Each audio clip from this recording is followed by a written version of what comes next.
Salut tout le monde, c'est Alex pour AuthorTech. Aujourd'hui, on se retrouve pour le 10e et dernier épisode de la série Comment créer son application en réalité virtuelle. Donc aujourd'hui, on va aborder le sujet de comment faire pour optimiser le cycle de développement, c'est-à-dire de manière vraiment très large, comment faire pour améliorer en fait ce process-là. Pour rappel, dans la vidéo précédente, on a parlé de comment optimiser, ou plus exactement pour comment penser à l'avenir de votre application et faire en sorte de la structurer et l'architecturer de manière à faire en sorte que ça soit facile de la faire évoluer. Si vous n'avez pas vu cette vidéo, on vous met le lien en description. Comme d'habitude, mettez un petit like si vous avez des questions ou des retours, vous les mettez en commentaire, pensez à vous abonner avec la petite cloche et sans transition, on attaque. Donc si vous en êtes à cette vidéo-là, j'espère que vous avez regardé toutes les vidéos précédentes. Si ce n'est pas le cas, je vous invite vraiment à le faire, c'est très intéressant. Si vous en êtes là dans votre projet, c'est-à-dire que vous l'avez finalisé, vous l'avez publié, vous l'avez mis en ligne, vous avez eu des retours d'utilisateurs, de joueurs, etc.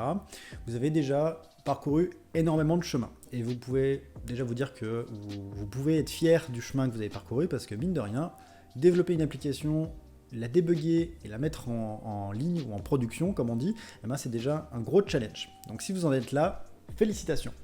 Maintenant, ce qu'il faut vous dire, c'est que si vous voulez en faire votre quotidien ou votre métier, ou si vous êtes déjà dans une équipe qui fait ce genre qui produit ce genre de contenu, eh ben il va falloir penser à la suite. C'est-à-dire que votre travail ne s'arrête pas là.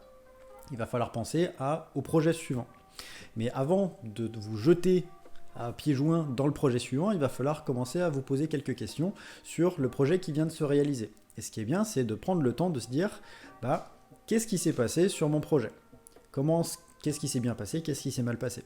Pourquoi? Tout simplement pour continuer de faire ce qui marche bien et arrêter de faire ce qui ne marche pas, tout simplement. Donc selon la gestion de projet que vous avez eue, vous avez différents outils qui existent autour de ça pour faire cette analyse, cette étude. Donc je ne vais pas trop rentrer dans les détails de ça, mais vous avez tout un tas d'outils qui vous permettent de faire cette approche-là d'analyse-réflexion. D'un point de vue gestion de projet, moi je suis plutôt un partisan de mettre en place des cycles de développement rapides, alors que ça soit du lean ou de l'agile, peu importe ce que vous choisissez. J'aime bien cette approche-là, déjà d'expérience, parce que c'est ce que j'ai vu qui fonctionne le mieux dans différents contextes, pas forcément que de la réalité virtuelle, dans des projets plus classiques d'informatique de gestion. C'est vraiment dans des équipes agiles où j'ai vraiment eu le sentiment d'apporter le plus de valeur ajoutée sur les projets sur lesquels j'ai pu intervenir. Donc ça, c'est plus un avis personnel sur le sujet. C'est pour ça que c'est ça que je mets en avant aujourd'hui. Et si vous regardez toutes les vidéos de cette série, vous pouvez voir que beaucoup des approches qui sont présentées dans ces vidéos sont basées sur une gestion de projet qui va être agile, sur des cycles d'itération rapides et ainsi de suite. Bref. Toujours est-il que, quelle que soit la méthode agile que vous utilisiez, ce qui va se passer, c'est qu'on va avoir un cycle de développement, et il va toujours se passer de la même manière. C'est-à-dire que vous allez commencer par développer quelque chose, ensuite vous allez faire des analyses, faire des mesures, c'est-à-dire que vous allez constater le résultat de votre travail, et ensuite, à partir de ces analyses, vous allez apprendre des choses, que ce soit sur le comportement de l'utilisateur, que ce soit sur les besoins réels techniques, que ce soit sur l'utilisabilité, est-ce qu'au niveau de l'expérience utilisateur c'est OK ou pas. Donc voilà, vous allez récupérer des retours et vous allez apprendre des choses.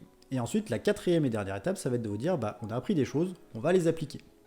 Et le fait d'avoir des cycles rapides d'itération comme ça, c'est de pouvoir dire, on développe, on livre, on analyse, on apprend, et sur l'itération suivante, on développe des nouvelles choses en prenant en compte les retours précédents.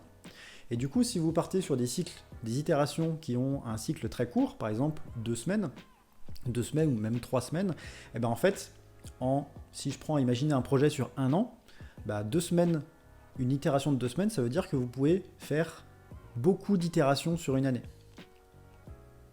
Ça veut dire que vous avez plein de fois l'occasion d'ajuster le tir, d'adapter et d'apprendre. Et ça, c'est super intéressant et c'est super important de le faire. Parce que si vous restez en mode effet tunnel à commencer votre projet et au bout de 6 mois, vous livrez quelque chose à votre client et que votre client se rende compte que c'est pas du tout ce qu'il veut, en fait, vous avez cramé 6 mois. Et peut-être bien que vous allez passer encore 6 mois à corriger cette partie-là. Alors que si vous aviez fait ça de manière régulière, avoir des retours avec votre client, peut-être que vous auriez pu vous rendre compte plus tôt de ce qui n'allait pas. Donc là, typiquement, ça c'est un outil que vous pouvez mettre en place qui est très intéressant. je voulais passer juste un tout petit peu de temps sur cette approche cyclique et on va dire assez agile qu'on retrouve dans pas mal de méthodes agiles, c'est ce côté sprint ou l'eau ou peu importe le nom que vous donnez à ça, c'est de vous dire on va développer un petit bout de l'application, on va faire une démo au client et on va le tenir au courant et on va récupérer des retours, on refait un bout de développement et ainsi de suite. Donc c'est une approche assez connue en agile et ça a des avantages et des inconvénients.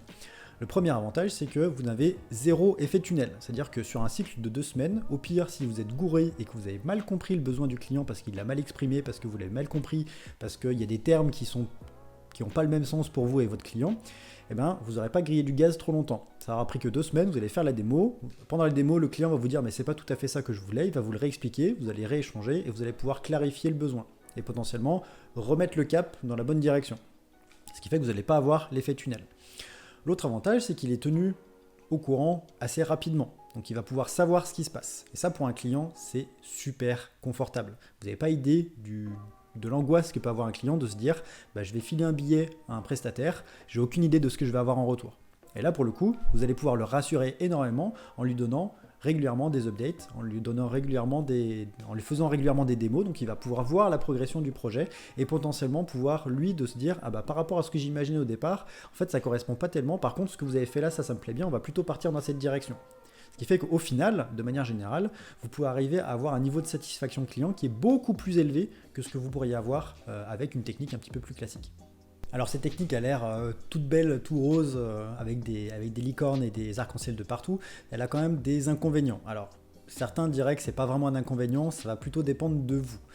Le premier point, c'est que faire des démos clients, prendre le temps de faire les retours, toutes les 2 semaines ou peu importe la durée du cycle que vous voulez faire, mine de rien, ça prend du temps. Et ça prend du temps pendant lequel toute votre équipe est bloquée et ne va pas pouvoir avancer sur la production réelle. Donc ça, c'est un truc qu'il faut prendre en compte, parce que forcément, ça va prendre du temps de faire ça. De mon point de vue, je ne considère pas vraiment ça comme un inconvénient dans le sens où je trouve qu'on fait énormément entre guillemets d'économies en termes de temps et de budget à prendre ce temps-là régulièrement pour pas se prendre un mur et être sûr qu'on évite le mur avant qu'il soit trop tard. Mais ça peut être un inconvénient de votre équipe. Et ça peut tout particulièrement être un inconvénient si vous n'avez pas l'habitude de travailler comme ça. Parce que ça demande une certaine mécanique, ça demande une certaine méthodologie. Et si vous n'avez pas vraiment l'habitude, ça peut vous prendre énormément de temps à préparer, à mettre en place et à maintenir dans le temps. Donc voilà, ça c'est un des inconvénients. Le deuxième inconvénient, c'est que ça implique d'avoir une très grande transparence avec votre client. Alors je le case dans les inconvénients parce que pour certains, ça peut être un inconvénient, pour d'autres, ça ne l'est pas forcément. Là où on peut être inconfortable avec le fait d'avoir une grande transparence avec votre client, par exemple qu'il soit inclus à vos réunions de travail quotidiennes, c'est dans le sens où vous pouvez peut-être avoir cette petite peur d'exposer le fait que vous rencontrez des difficultés techniques. Parce que vous allez vous dire que si je discute avec mon collègue devant le client du fait que j'arrive pas à régler tel problématique technique, peut-être que le client va se dire qu'on est des banques et qu'on n'est pas compétent. Alors évidemment, ça après, ça va dépendre de la confiance de chacun au sein des équipes. Et même au sein d'une même équipe, on peut avoir un certain niveau de confiance au fait d'admettre et de discuter ouvertement des choses qu'on arrive à faire et des choses qu'on n'arrive pas à faire. Donc ça, je le case dans les inconvénients, mais c'est plus du personnel. C'est-à-dire que pour certaines personnes, ça ne va pas du tout poser de problème, pour certaines personnes, ça va être plus difficile. Après, de mon point de vue, à partir du moment où vous avez un certain niveau de compétence, alors c'est sûr que si vous êtes dans une situation où vous êtes complètement débutant et que vous avez vendu un projet qui vend du rêve à votre client, c'est peut-être pas le meilleur concept, le meilleur contexte pour mettre ça en place parce qu'il va rapidement pouvoir se rendre compte que vous avez survendu votre projet. Donc ça, c'est complètement un autre sujet dont j'ai pas envie de parler aujourd'hui. Mais si vous avez quand même un certain niveau de compétence, un certain bagage et que votre client a confiance en vous, au contraire, je pense que le fait d'être transparent avec lui et de dire quand ça va pas et de dire que là, on a une problématique technique, on n'y arrive pas, mais on va trouver une solution, on va se débrouiller, le client va avoir encore plus confiance en vous parce que justement, vous ne faites pas que montrer une petite façade qui dit « Oh oui, tout va bien, ça va bien se passer ». Et qu'au contraire, il se sent inclus dans le développement et il va pouvoir encore plus s'approprier le projet. Donc, je le classe en inconvénient, mais de mon point de vue, c'est plus un avantage qu'un inconvénient. Mais voilà, je tiens quand même à prévenir au cas où, des fois que ça puisse choquer. Maintenant, cette partie analyse et réflexion, vous pouvez la faire également à l'échelle d'un projet. C'est-à-dire qu'une fois que vous avez terminé vos projets, eh ben, en fait, vous pouvez faire exactement le même travail que vous avez fait au terme de chaque cycle de développement et de vous dire, bah là, on a fait tout un projet complet. On se pose, on réfléchit pour se dire qu'est-ce qui a bien marché, qu'est-ce qui n'a pas bien marché au sein du projet de manière générale. Puisque à la fin d'un sprint ou d'un lot, ce qu'on va faire, c'est qu'on va surtout faire des retours techniques et sur le résultat final qui est proposé pour le client. Donc on va pouvoir répondre à certaines problématiques, mais pas forcément toutes au sein du fonctionnement de l'équipe. Et typiquement, c'est ce genre de questions qu'il va falloir se poser quand vous allez finir un projet, c'est de vous dire, voilà, qu'est-ce qui a bien marché dans le projet, qu'est-ce qui a moins bien marché, qu'est-ce qui, d'un point de vue organisationnel, a bien marché, qu'est-ce qui n'a pas marché, comment est-ce qu'on pourra améliorer tout ça. Donc du coup, c'est aussi quelque chose que vous pouvez appliquer à la fin d'un projet pour vous dire, comment est-ce qu'on fait une fois que ce projet-là il est terminé pour apprendre de nos erreurs, se dire qu'est-ce qu'on a bien fait, qu'est-ce qu'on a mal fait, pour faire en sorte que le projet suivant, il se passe encore mieux. Voilà, donc c'est une méthodologie que vous pouvez appliquer à plusieurs échelles, au cours du développement et également à la fin de votre projet. Et tout cela nous amène à la fin de ce cycle de 10 vidéos, déjà 10 vidéos sur le sujet. Alors, petit aparté, tout ce que je vous ai expliqué au cours de ces 10 vidéos, c'est vraiment des choses qu'on applique au sein d'AuthorTech, c'est-à-dire que c'est pas des méthodologies que j'ai sorties de mon chapeau comme ça, hop, comme un magicien, c'est vraiment des choses qu'on applique au quotidien et c'est ce qui nous permet de répondre au mieux aux besoins de nos divers clients. Donc, si vous avez des questions par rapport à tout ça, on sera ravis d'en discuter. Si vous avez des objections ou si vous n'êtes pas d'accord, on sera également ravis d'en discuter autour de tout ça parce que c'est vraiment très très intéressant. Au-delà de ça, sachez que du coup, on a une équipe de développement logiciel et que l'on peut réaliser toutes vos applications en réalité virtuelle et réalité augmentée. Du coup, si vous avez un besoin sur ce sujet et que toutes les dernières vidéos qu'on a pu présenter au cours de cette série vous ont intéressé ou intrigué par rapport à notre méthodologie de travail, eh bien, n'hésitez pas à nous contacter, on discutera de votre projet. Si au contraire vous bossez déjà sur votre projet et que vous avez besoin d'aide et que cette série de vidéos là, ces 10 vidéos ne sont pas suffisantes pour vous aider à régler tous vos problèmes, n'hésitez pas à nous contacter non plus, on fait également du consulting ou de manière plus française de l'accompagnement à la conception et à la réalisation de projets. Donc du coup, si vous avez déjà une équipe et que vous avancez sur des sujets existants, on peut aussi vous accompagner sur ce genre de questions-là. Voilà, c'est tout pour cette série, j'espère que vous aurez appris énormément de choses, ou au moins quelque chose qui vous serviront dans vos différents projets. Comme d'habitude, mettez un petit like si vous avez des questions ou des retours à faire par rapport à cette vidéo ou toutes les autres. Vous avez les petits champs commentaires en dessous, on répondra à toutes vos questions et à tous vos retours. Et pensez à vous abonner, évidemment, à la chaîne, ça nous soutient, c'est super, ça nous donne plus de visibilité. Pensez à la cloche également pour avoir les notifications. Sur ce, je vous dis portez-vous bien et je vous retrouve la semaine prochaine pour une nouvelle vidéo. À bientôt!